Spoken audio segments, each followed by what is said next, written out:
Hello everyone, welcome. स्वागत है आप सबका मेरे यूट्यूब चैनल पे। तो आज मैं स्टार्ट कर रही हूँ KBS PRT की series with my own handwritten notes. और जो स्टूडेंट्स अभी से अपनी प्रेपरेशन करना चाहते हैं टीचिंग एग्ज़ाम्स की 2024 को टारगेट करके, तो उनके लिए भी ये सीरीज़ बहुत हेल्पफुल होगी क्योंकि मैं सारा बेसिक से पढ़ाऊँगी। और जिन स्टूडेंट्स ने इन्वायरमेंट को पहले से अच्छे से नहीं पढ़ के रखा है, जिनके कंसेप्ट क्लियर नहीं है, उनके लिए भी ये सीरीज़ बहुत फ़ायदेमंद होने वाली है। ठीक है जी। सो स्टार्ट करूँगी मैं इन्वायरमेंटल स्टडीज़ से। एंड इसमें सिलेबस आपका ये सारा होगा जो मैंने मेंशन करके रखा है। और एट द एंड में आपको NCERT भी पढ़ाऊँगी। तो स्टार्ट करते हैं फर्स्ट यूनिट से, जो है इन्वायरमेंट एंड इकोलॉजी।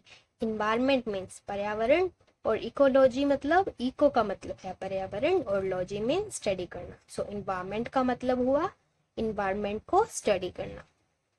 आगे क्वेश्चन बनता है कि इन्वायरमेंट होता क्या है, डेफिनेशन क्या है पर्यावरण की। So everything that surrounds us, that is environment. हर एक चीज जो हमारे चारों ओर है, हमें चारों ओर से घेरे हुए है, उस चीज को बोलते हैं इन्वायरमेंट। इन्वायरमेंट वर्ड जो है डिराइव कहाँ से हुआ है? So it derive from French word which means इन्वायरोनर, मीन्स सराउंडिंग्स, हमारे चारों ओर।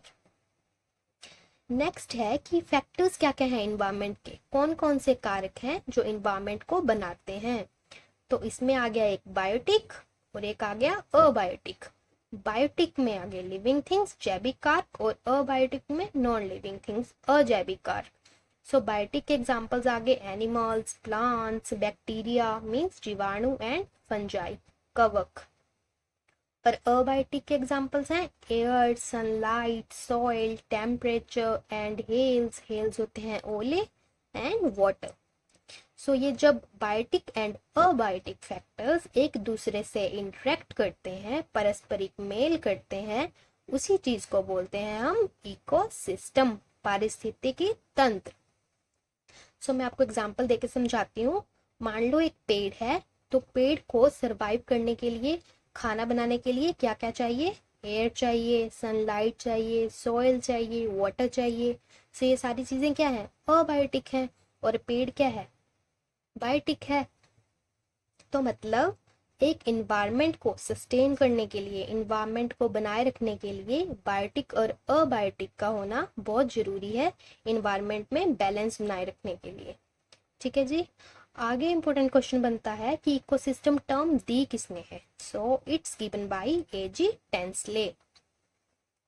अगर मैं आपसे पूछूं एक स्मॉलेस्ट इकोसिस्टम क्या हो सकता है, तो एक छोटी सी पानी की बूंद को हम बोलेंगे smallest ecosystem. And largest ecosystem क्या बोलेंगे? अर्थ, जहाँ पे हम रहते हैं, पृथ्वी पर। ठीक है जी। आगे आता है कि टाइप क्या क्या है इकोसिस्टम के, प्रकार क्या क्या है सिस्टम के। तो इसमें आता है कि नेचुरल, और एक आते हैं आर्टिफिशियल। नेचुरल में आते हैं फॉरेस्ट आगे, ग्रासलैंड आगे, सीज, ओशियंस, पॉन्ड्स, लेक्स।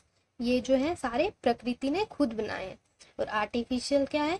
जो आदमी ने बनाए हैं। क्रॉफील्ड आ गई, एक्वेरियम आ गया। एक्वेरियम होता है जहाँ पे मछलियों को पकड़ के घरों में रखते हैं, सजाते हैं। और एक स्विमिंग पूल हो गया, गार्डन हो गया, जू हो गया। ठीक है जी। आगे मोस्ट इंपोर्टेंट क्वेश्चन बनता है कि मोस्ट स्टेबल इकोसिस्टम क्या है। सो मोस्ट स्टेबल इकोसिस्टम है ओशियन, महासागर। स्टेबल किसको बोलेंगे? मान लो किसी चीज में प्रोड्यूसर्स बहुत ज्यादा हैं और कंज्यूमर्स बहुत कम है। एनर्जी बहुत ज्यादा बनती है, बट उस एनर्जी को लेने वाले क्या है? बहुत कम है। फॉर एग्जाम्पल एक पॉन्ड है, पॉन्ड में बहुत छोटे छोटे माइक्रो रूट्स हैं, छोटे छोटे पेड़ पौधे हैं, हर्ब्स हैं, शर्ब्स हैं। ठीक है। तो वो अपनी एनर्जी कहाँ से लेंगे? सारी सनलाइट से लेंगे। अपनी एनर्जी कहाँ से लेंगे? सनलाइट से। बट उस एनर्जी को लेने वाले भी तो होने चाहिए। तो उस एनर्जी को लेने वाले कंज्यूमर्स क्या हैं? बहुत कम है। तो उसी चीज को बोलते हैं स्टेबिलिटी। तो एक चीज की जो स्टेबिलिटी है वो किस चीज पे डिपेंड करती है? प्रोड्यूसर्स और कंज्यूमर्स पे। मतलब जहाँ पे बनाने वाले तो बहुत ज्यादा हैं बट खाने वाले क्या हैं? बहुत कम। उस चीज को बोलते हैं stability of ecosystem. So I hope आपको आज का लेक्चर अच्छे से समझ आ गया हो। सो अगर आपको अच्छे से समझ आ गया है तो please please keep share and subscribe my channel. Thank you so much. Good night.